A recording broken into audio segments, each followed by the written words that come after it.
अस्सलाम वालेकुम नाजरीन, मैं हूं मोहम्मद अल्ताफ़ हुसैन और आप देख रहे हैं सिर्फ जनता की पुकार। जनता की पुकार पर आपका इस्तकबाल है। आप में से जो भी हमारे इस चैनल पर नए हैं उनसे गुजारिश है कि हमारे इस चैनल को सब्सक्राइब करें और साथ में बेल आइकन को भी क्लिक करें ताकि हर नई वीडियो की आपको बर वक्त इत्तला हो सके। हमारे साथ हैं मौलाना मुस्तफ़ा रज़ा नईमी, जो मुईन सुन्ना अकेडमी के ज़िम्मेदार भी हैं और रहमानिया अरबी मदरसा के, जो कि शहर दावनगेरे का सबसे पहला यानी कि बहुत पुराना अरबी मदरसा है, उसके नायब सदर भी हैं। आइए उनसे इसी ताल्लुक़ से कुछ सवाल हैं करते हैं, वो क्या कहना चाहते हैं। अस्सलाम वालेकुम जनाब। वालेकुम अस्सलाम व रहमतुल्लाहि व बरकातुहू। आज रहमानिया मदरसे में एक तहनीती इजलास मुनक़्क़द किया जाता है, जो कि डॉक्टर सीआर नसीर अहमद के सफ़र हज की रवानगी से पहले। इस ताल्लुक़ से आप क्या कहना चाहेंगे? ಸಂಶೋಧನೆ ಕೇಳಿ ಕನ್ನಡ में बोलने के चाहता कन्नड़ में चलेगा। ಅಲ್ಹಮ್ದುಲಿಲ್ಲಾ, ಅಲ್ಲಾಹನ ಅಪಾರವಾದ ಅನುಗ್ರಹದಿಂದ ನಮ್ಮ ಡಾಕ್ಟರ್ CR ನಸೀರ್ ಅಹಮದ್ ರವರಿಗೆ ಈ ಬಾರಿ ಹಜ್ಜಿಗೆ ಅಲ್ಲಾಹು ತಾಲ ಅವಕಾಶವನ್ನು ಕೊಟ್ಟಿದ್ದಾನೆ. ವಿಶೇಷ ಅಂತ ಹೇಳಿದರೆ ಹಜ್ಜಿಗೆ ಅಲ್ಲಾಹನ ವಿಶೇಷವಾದ ಅತಿಥಿಗಳನ್ನು ಅಲ್ಲಾಹು ತಾಲ ಎಲ್ಲ ವರ್ಷವೂ ಕೂಡ ಕರೀತಾ ಅನ್ನೋದು ನಾವು ಹಬೀಬ್ ಸಲ್ಲಲ್ಲಾಹು ಅಲೈಹಿ ವಸಲ್ಲಮರ ಹದೀಸ್ ಶರೀಫ್ನಿಂದ ಕಲಿತದ್ದಾಗಿದೆ. ಎಲ್ಲ ಹಜ್ಜಿಗೆ ಹೋಗೋರು ಹಾಜಿಗಳು ಒಂದು ಊರಿನಿಂದ ಹೋಗುವುದು ಅಂತ ಹೇಳಿದರೆ ಅವರು ನಮ್ಮ ಪ್ರತಿನಿಧಿಗಳಾಗಿ ಅಲ್ಲಾಹನ ಬಳಿ ಹೋಗಿ ಜಗತ್ತಿನಲ್ಲಿ ಅತ್ಯಂತ ಅತ್ಯಮೂಲ್ಯ ನಿಮಿಷ ಏನು ಅಂತ ಕೇಳಿದರೆ ಅದು ಒಂದೇ ಒಂದು ನಿಮಿಷ. ಅದು ಯಾವುದು ಅಂತ ಕೇಳಿದರೆ ಅರಫಾದಂಥ ದಿನದಂದು ಒಗ್ಗೂಡುವಂತಹ ಒಂದು ನಿಮಿಷ ಇದೆ. ಆ ನಿಮಿಷಕ್ಕೆ ಬೆಲೆ ಬಾಳುವ ಇನ್ನೊಂದು ನಿಮಿಷ ಇಲ್ಲ. ಅಂತಹ ಒಂದು ನಿಮಿಷದಲ್ಲಿ ಏನನ್ನೂ ಕೂಡ ಕೇಳಿದರೆ ಉಲಮಾಗಳು ಹೇಳ್ತಾರೆ, ಆ ಮೈದಾನದಲ್ಲಿ ಆ ನಿಮಿಷದಲ್ಲಿ ಕೇಳುವಂತಹ ಪ್ರಶ್ನೆಗಳಿಗೆ ಉತ್ತರ ಸಿಗಬಹುದೇ ಅಂತ ಒಬ್ಬ ವ್ಯಕ್ತಿ ಸಂದೇಹ ಮಾಡಿದರೆ ಅದೂ ಕೂಡ ಗುಣ ಆಗಿರುತ್ತದೆ, ತಪ್ಪಾಗಿರ್ತದೆ ಅಂತ. ಅಂದರೆ ಅಷ್ಟೂ ಕೂಡ ಅಲ್ಲಾಹು ತಾಲ ಇಜಾಬತ್ತು ಕೊಡುವಂತಹ ಒಂದು ವಿಶೇಷ ಸಮಯ ಅರಫಾ. ಇದು ಇರುವುದು ಹಜ್ಜಿನ ಅಮಲಲ್ಲಿ ಮಾತ್ರ, ಬೇರೆ ಎಲ್ಲಿಯೂ ಕೂಡ ಇರಲ್ಲ. ಅಲ್ಹಮ್ದುಲಿಲ್ಲಾ, ಅದಕ್ಕೆ ನಮ್ಮ ಎಲ್ಲರ ಪ್ರತಿನಿಧಿಯಾಗಿ ಅವರು ಹೋಗುವುದು ಅಂತ ಹೇಳಿದ್ರೆ ತಪ್ಪಲ್ಲ. ವಫ್ದುಲ್ಲಾ, ಅಲ್ಲಾಹು ತಾಲ ಹೇಳ್ತಾನೆ, ಹಾಜಿಗಳು ಅಂತ ಹೇಳಿದರೆ ನಮ್ಮ ಪ್ರತಿನಿಧಿಗಳು, ನಮ್ಮ ವಿಚಾರಗಳನ್ನೂ ಕೂಡ ಅಲ್ಲಾಹನ ಮುಂದಿಡಲು ಅವರು ಹೋಗ್ತಾರೆ. ಅವರದ್ದು ಮಾತ್ರ ಅಲ್ಲ, ಅಲ್ಹಮ್ದುಲಿಲ್ಲಾ. ಆ ನಿಟ್ಟಿನಲ್ಲಿ ಇನ್ನೊಂದು, ಅಲ್ಹಮ್ದುಲಿಲ್ಲಾ, ನಮ್ಮ ಸೌದಿ ಸರ್ಕಾರ ಕೆಲವೊಂದು ವಿಶೇಷವಾದಂತಹ ಸಮಾಜ ಸೇವೆಯನ್ನು ಮಾಡಿದಂತಹ ವ್ಯಕ್ತಿಗಳಿಗೆ ತನ್ನ ಸರ್ಕಾರದ ಪ್ರತಿನಿಧಿಯಾಗಿಕೊಂಡು ತನ್ನ ಸರ್ಕಾರದ ವತಿಯಿಂದ ಹೊರ ರಾಷ್ಟ್ರಗಳಿಂದ ಅತಿಥಿಯನ್ನಾಗಿ ಕರೆಯುವಂತಹ ಒಂದು ಸಂಪ್ರದಾಯ ಸೌದಿ ಸರ್ಕಾರಕ್ಕೆ ಇದೆ. ಅದು ಸೌದಿಯ ಉನ್ನತ ಮಟ್ಟದಂತಹ ಖಾದಿಮುಲ್ ಹರಮೈನ ಅಂತ ನೀವು ನೋಡ್ಬೋದು. ಸೌದಿ ರಾಜರು ತುಂಬ ರಿಚ್ ಆಗಿರ್ತಾರೆ, ಆದರೆ ಅವರು ಯಾವತ್ತೂ ಕೂಡ ಅವರ ಹೆಸರನ್ನು ಯಾವ ರೀತಿ ಹೇಳಲಿಕ್ಕೆ ಬಯಸ್ತಾರ ಅಂತ ಹೇಳಿದರೆ ಖಾದಿಮುಲ್ ಹರಮೈನ್. ನಾವು ಎರಡು ಹರಮೈನ್ಗಳ ಖಾದಿಮು ಅಂತ ಹೇಳಲಿಕ್ಕೆ ಅವರು ಇಷ್ಟಪಡ್ತಾರೆ. ಅವರು ಇನ್ಯಾವ ಹೆಸರನ್ನು ಕೂಡ ಅವರು ಅಷ್ಟಾಗಿ ಇಷ್ಟಪಡಲ್ಲ. ಅವರು ಇಷ್ಟಪಡುವ ಎರಡೇ ಹೆಸರೇನು ಅಂತ ಕೇಳಿದರೆ ಖಾದಿಮುಲ್ ಹರಮೈನ್. ನಾವು ಹರಮೈನ ಖಾದಿಮುಗಳು ಅಂತ. ಹಾಗಾಗಿ ಹೊರ ರಾಷ್ಟ್ರಗಳ ಅತ್ಯಂತ ಪ್ರಭಾವಿತ ವ್ಯಕ್ತಿಗಳನ್ನು ಕರೆದುಕೊಂಡು ಅವರಿಗೆ ಹಜ್ ಮಾಡಿಸುವ ಮೂಲಕ ಒಂದು ವಿಶೇಷವಾದವರ ಸೇವೆಯನ್ನು ಗುರುತಿಸುವಂತಹ, ಅಂಗೀಕಾರ ಕೊಡುವಂತಹ ಒಂದು ಕಾರ್ಯವನ್ನು ಅವರು ಮಾಡ್ತಾರೆ. ಈ ಮುಂಚೆ ಹಲವಾರು ಸಮಾಜ ಸೇವಕರು ಕೂಡ ಅದರಲ್ಲಿ ಭಾಗಿಯಾದದ್ದಾಗಿ ನನಗೆ ಗೊತ್ತು. ನಾನು ಅವರ ಹೆಸರು ಈ ಸಂದರ್ಭ ಹೇಳಲಿಕ್ಕೆ ಬಯಸ್ತಾ ಇಲ್ಲ.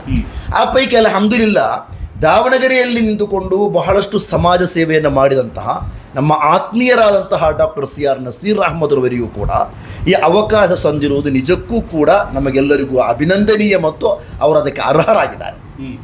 ನಾನು ಹೇಳ್ತಾ ಇದ್ದೇನೆ, ಇವತ್ತು ಡಾಕ್ಟರ್ CR ನಸೀರ್ ಅಹಮದ್ ರವರಿಗೆ ಕರ್ನಾಟಕ ರಾಜ್ಯೋತ್ಸವ ಪ್ರಶಸ್ತಿ ಕಳೆದ 2 ವರ್ಷಗಳ ಮುಂಚೆಯೇ ಸಿಕ್ಕಿತು.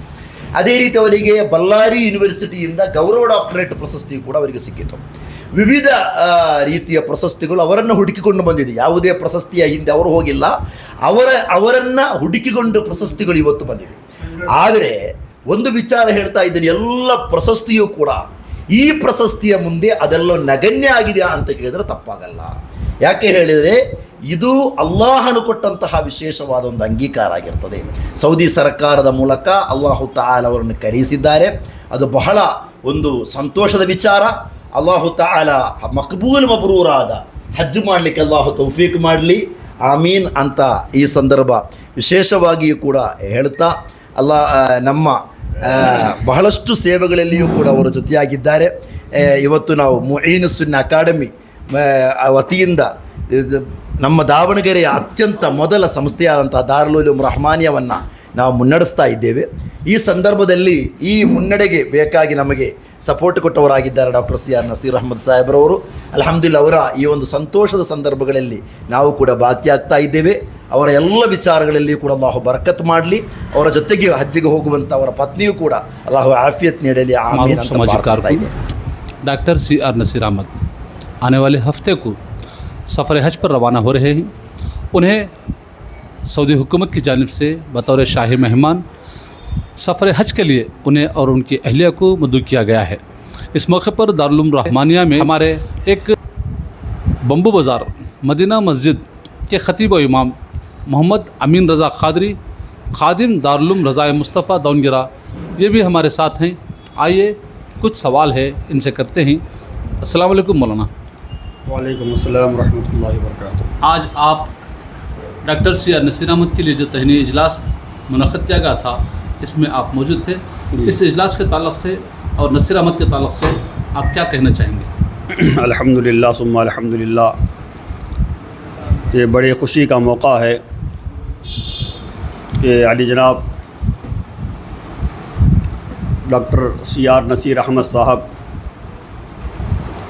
जो शहर दावनगेरा के बड़े ही मशहूर व मरूफ़ शख्सियात में गिने जाते हैं और अल्हम्दुलिल्लाह मेरा उनका राबता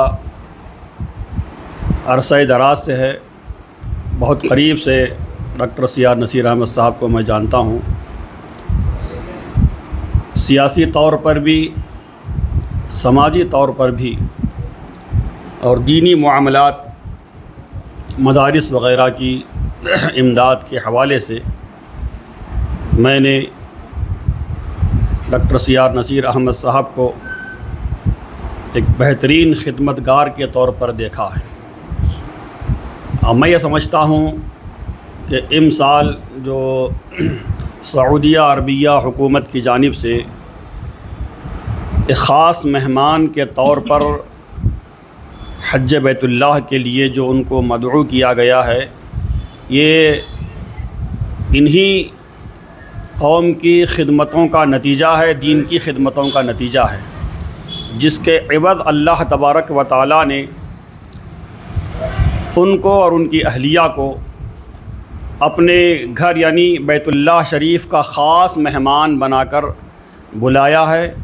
ये बड़े फ़ख्र की बात है और मैं दुआ करता हूँ कि अल्लाह तबारक व तआला अली जनाब डॉक्टर सी.आर. नसीर अहमद साहब और उनकी अहलिया मोहतरमा दो अनकरीब में हज बैतुल्लाह के लिए हिंदुस्तान से रवाना होने वाले हैं. मौला तबारक व तआला उनकी सफ़र में आसानियाँ पैदा फ़रमाए, सारी मुश्किलों को दूर फ़रमाए.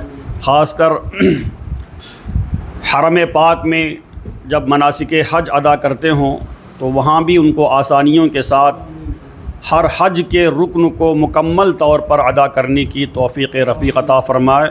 उसके अलावा मदीना तैयबा पर जब हाज़री हो तो वहाँ की बाअदब हाज़री की उन्हें तौफ़ीक़ अता फ़रमाए. हर तरीक़े की बेअदबी से, बेहुरमती से उनकी और हम सब की हिफाजत फ़रमाए और उन्हें हज मबरूर अता फ़रमाए. आमीन बिजाए सय्यदुल मुरसलीन सल्लल्लाहु तआला अलैहि वसल्लम.